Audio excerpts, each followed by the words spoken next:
ورتل القرآن ترتيلا او جدا جدا الولا قرآن پا جدا جدا الوستو سرا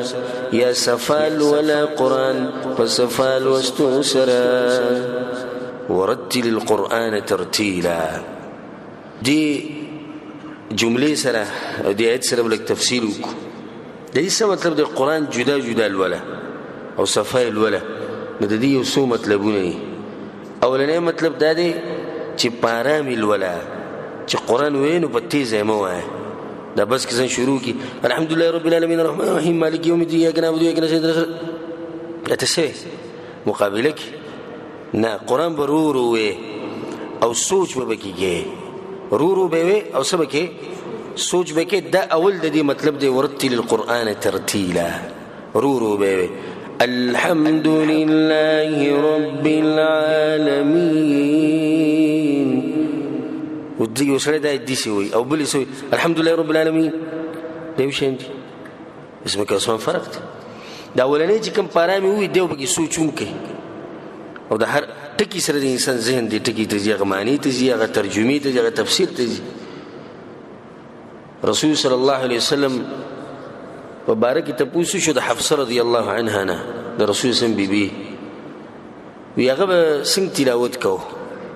ورته وی وکانه يقرأ بالسوره فيرتلها رسول سم به کله کله سورت شروع کو منځ کې نورو به وي حتى تكون اطول منها تر دې چې یو سورت په دې قران کې دغه سورت نه وګدو خو د دې رورو لستو د لاس د سورت بداغې نه وګد شو په صحیح مسلم کې د حدیث سلمة رضی الله عنها پس کسان رالو د رسول الله د منځه او د قرات تپوسی وکړو فاذا هي تنعت قراءة مفسرة حرفا حرفا رسول الله چې تلاوت کو د واضحه یو ټکی به د رسول الله تلاوت واضحه. امام ترمذی دا روایت راوړي نه اولنې مطلب څه شو قران په آرام ویل او باغې کې څه کول سوچ کول او دا سوچ کول دا غټه خبره ده ګوره افلا يتدبرون القرآن الله اذا خلق کول په قران کې سوچ نه کوي على قلوبنا اقفالها کنه دي زړه ته تعلیب رتی دا خبره ده بل نه زړه ته تعلیب رتی دا قران ګوره دې بار نه دی تعویز کې واچو یې ګاډي په سجبوړي کې یا دا باز کې څنګه جمعه ترای شي صرف راوړي خوري کې به کې یا باز کې سره شي په قران چې ته قران پروتي برابرې صحیح ده دا د دې نه موږ انکار نه وکړي خو ته پوښتنه کوي په دې پوي بل بلکې تلاوت ولا نه ورځي ډېر افسوس خبره ده ګوره زمونږ پښتانه سپینګيري شو سپینګيري قران ویل ورګره نه ورسي دا باز به زمانه خپش یره دې شي بل څه کوي پښتنو بسلیږي نزوس په دې کې څه وایم په دروغ سم صفاتو کوم چې نه تاسو ډېر تکړه په قران کې الله مونږ ته پوښتنه کوي ته ولې قوم صفات په دروغ کو دا خبر زما غلط ده کې سید چې سپینګیرو لم قران نه ورځي سپینګیرو قران نه ورځي شپېته کاله او یا کاله په اسلام کې تیر کې قران نه ورځي دی بل له څه جواب ورکړي موږ دا ویل چې قران یاد کا موږ دا ویل چې تفسیر زده کې غټ عالم نه ځان نه جوړ کا موږ دا وایو چې تلاوت کولای شي وینه تلاوت هم نشم کولای دی بل له څه جواب ورکړي نو قران په آرام ویل او باقي کې سوچ کول دا د آیت اولنی مطلب دی دایم مطلب دی چې هر آیت چې وې نو باقي به ودرېږي سلمة رضی الله عنها وی کان رسول الله صلی الله علیه وسلم يقطع قراءته آية رسول الله په آیت باندې ودرېدو څنګه الحمد لله رب العالمين الرحمن الرحيم مالك يوم الدين دي چې رسول الله تلاوت دا قران نازل شوی باغره عام چې کله دغه امتی تلاوت کې خو غواړي سره د ټول عمر لګي زوته ناس چې هغه وایي چې څومره بخو او بیا په دې طریقه باندې سرور نه هر آیت سره به ودرېږي بل دا چې کم ټکه درخ کودو یې خبره کاږي انس رضی الله عنه بس کسان رلو وی د رسول الله تلاوت څنګه هغه ته كانت مدا کم ټکه به درخ کودو رسول الله برخ کودو او يبي ثم قرأ بسم الله الرحمن الرحيم يمد بسم الله ثم الرحمن ثم الرحيم صحيح بخاري کې دا حدیث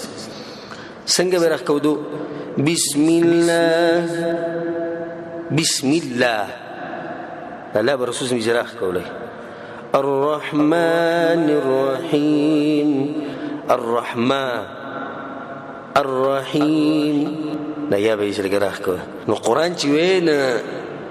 کم حرف دي چې راخ کودو التبرا کوي ورتل القرآن ترتيلا كدنا دام دي چې आवाज بخوګ راو باسي رسول الله صلی الله علیه وسلم ليس منا من لم يتغن بالقرآن په صحیح بخاری کې دا حدیث دی ویا غسړې په من کې نه چې په قرآن باندې خپل आवाज نه خوګي قرآن بخوګ आवाज کې د خوګ आवाज ځان له اثري او چې ساده وي د دې اثر نه دومره کله خپل نه سړې وي او قبل شو کېوري زه به تاسو ته د مثال د پاره یو آیت ویما ساده وځي خو غوځ کې تاسو خپل په توري څه فرق پکې بس کې څه فرق پکې نشته قرآن ویل وایي کتاب انزلناه الیک مبارک لیدبروا آیاته دا به ساده وځي کې ما وی سیده چې تلفظ سیو نور تلاوت برابرو خو دې خو غوځان لا سری كتاب أنزلناه إليك مبارك ليدبروا آياته ده سرت كوزي جدنا ولا لازم يجي أخوك وده إنسان سرت كوزي القرآن بيسروا يقولون بيزكش إذا تليت عليهم آياته زادتهم إيمانا ده دي تلاوت سر إيمان ديري خاجة ترى موليسة وسرناش موليسة ويجي الف لام میم ذلك الكتاب لا ريب فيه هدى للمتقين يؤمنون بالغيب ويقيمون الصلاة ويؤتون الزكاة هذه سر ایمان دي ایمان دي کم نشینه زیاتې ده لپاره زیاتې دوغم توړې فلانه امام دې تکړه ده سکه تراوی شل رکعات چې نه په لسمنټ کې کوي ندی تلاوت سره بستا چې سب پتا باندې اثر شي سبب قرآن سره شوق پیدا شي نیو مطلب دا دی چې आवाज به خوږه په قرآن باندې او دا اوس د فائدې لپاره ستې چې غلو به بګینه کوي غلو څه مطلب دی لکه نن سبا چې د قاریان کم کې خاص کړه د مصر د قاریان دی بیا زمونږ د قاریانو کې بس دغه په روان دي دي ته غلو وي امام ابن القیم رحمه الله خپل کتاب اغاثه اللهفان کې وی دی باز با دسی تلاوت کوي چې د مریض رګونه ویرو پړسي او د سترګې ویروځي او د مخ به سور شوی ته به چې د الټي کوي دا خو طریقه نه تاسو به دې کې د مصر قاریان او د سره رقي او د کی او د وی په یو ساکي سوره فاتحه وي موږ د رسول سم طریقه ذکر کړل چې هغه بار آیت ودریدون دس د چې په یو ساکي سوره فاتحه وي د کمال کو اس کمال نه کړي نو دا غلو د قرآن کې د جزاني سور کړي او شین کړي په یو غوږی جره لاس خو دې به دا لاس دې مخې ته کوي شاته کوي چې आवाज پکې بدلی او دغه کس به ورشي چې ډېر خو قرآن او عقیده ته بوزي عقیده وته نه معلوم عمل خو ښکاری اکثر به دې څه بویني چې ګیره وبرید ونه نه د عملي او دغه یو قارینه به ته پوس کوي استاد आवाज ډېر ښکلی دا ولي ناغه مصری قاریو ناغوی چې الله دې دغه ډمې نوم نالمه وی الله دغه پلانې ډمه وبخ زما دغه سندري ډېرې خوښې هغه سندري به اورېدي ما نه دغه سره زما आवाज هغه به چې مصدر شو زه به هغه طرز ما لیکم دا خو د قرآن کده په یو ساکه د ټول قرآن ختم کی څه مطلب دی عمل پکار دی نه پدې کې به غلو نه کې دا نن سبا چې کوم تجوید ویل کېږي تجوید دا لازم نه دی خو دا ښه طریقه ده دا ښه طریقه پدې کې غلو کول چې دا لازم دي چې کو دا بل نه اصل مطلب څه دی الفاظ صحیح وباسه قرآن په آرام وای په خوږ आवाज سره وای ځان به پوه کوه او بس خبره ختم شو نو دا نن سبا چې کوم خبره ده غلو ده یو حدیث کې راځي امام حاکم راوړی او په نورو کتابونو کې مشته چې د قیامت ته نږدې کېدو یو نښه دا ده چې علما به کم شي او قاریان به ډېر شي. یو حدیث کې دا راځي چې د قیامت یو نښه دا ده چې قاریان به ډېر شي او تنطع به کوي، غلو به کوي د قرآن په لوستو کې،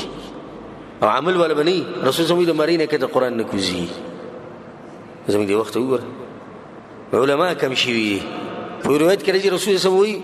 وایي داسې وخت به راشي چې خطیبان به ډېر شي، خو علما او عاملان خلک دا به کم شي. نن سبا